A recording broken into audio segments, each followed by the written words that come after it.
Perkenalkan, nama saya Amal Hitami dari Fakultas Syariah Prodi Ahwal Asyasyiyah atau Hukum Keluarga Islam dengan NPM 110.116.012.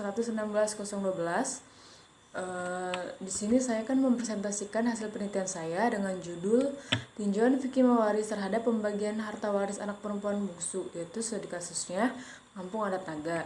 Latar belakang masalahnya, hukum waris yang berlaku di Indonesia masih tergantung pada hukumnya si pewaris.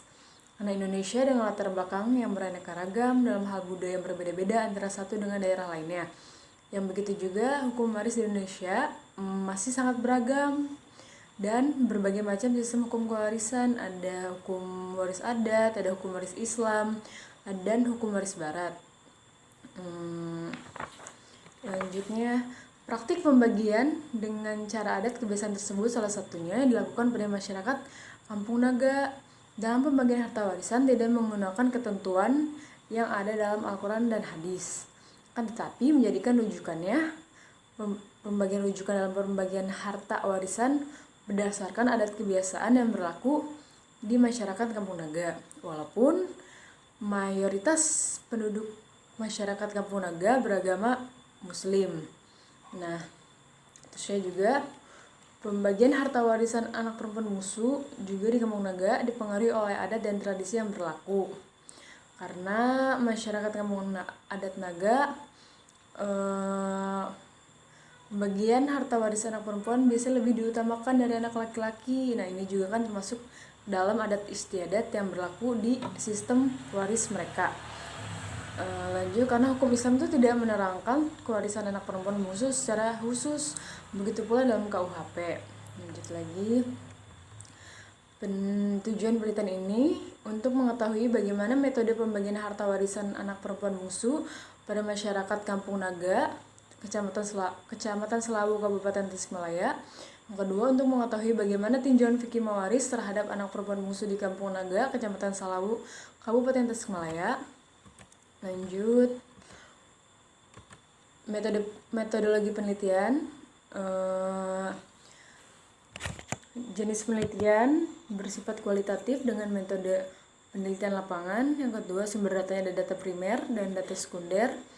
Teknik pengumpulan datanya, observasi, wawancara, dan dokumentasi.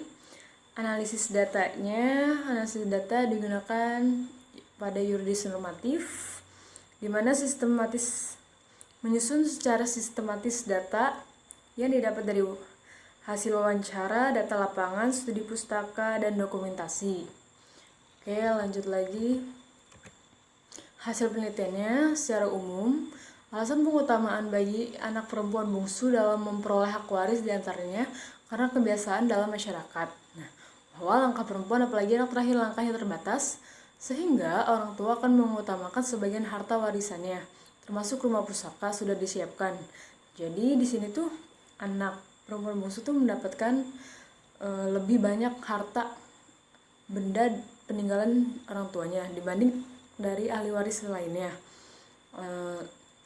Lanjut lagi, memahami penjelasan di atas maka sudah menjadi hal yang lumrah jika pemahaman konsep waris masyarakat Kampung Naga tidak seperti pemahaman konsep waris pada umumnya, apalagi jika hal ini dikaitkan pada konsep waris Islam. Tentu saja, hal ini jika ditinjau dari fikih mawaris, sistem waris yang digunakan di luar dari ketentuan. Mengingat pembagiannya sangat berbeda, di mana 2:1 menurut hukum waris Islam.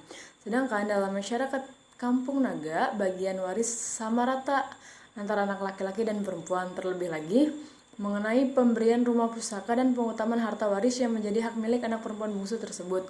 Mengingat bagian anak perempuan dalam menerima harta waris menurut fikih mawaris yaitu, yang pertama, anak perempuan mendapatkan setengah apabila si mayit tidak meninggalkan anak laki-laki. Yang kedua, mendapat 2/3 apabila terdapat 2 orang atau lebih anak perempuan. Yang ketiga, mendapat 2:1 apabila berbarengan dengan anak laki-laki.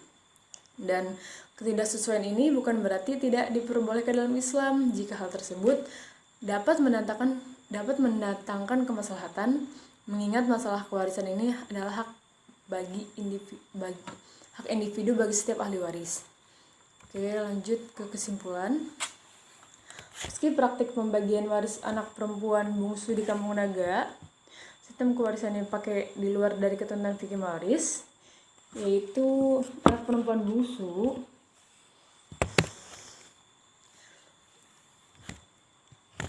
mendapat keutamaan jumlah bagian yang lebih besar di antara para ahli waris, namun sistem ini boleh dilakukan karena tidak bertentangan dengan hukum Islam.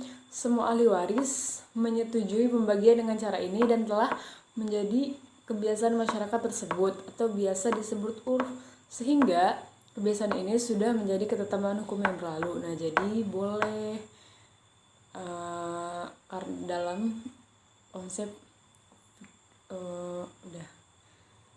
Iya, begitu saja. Terima kasih. Kurang lebihnya mohon maaf. Wabillahi taufiq wal hidayah. Wassalamualaikum warahmatullahi wabarakatuh.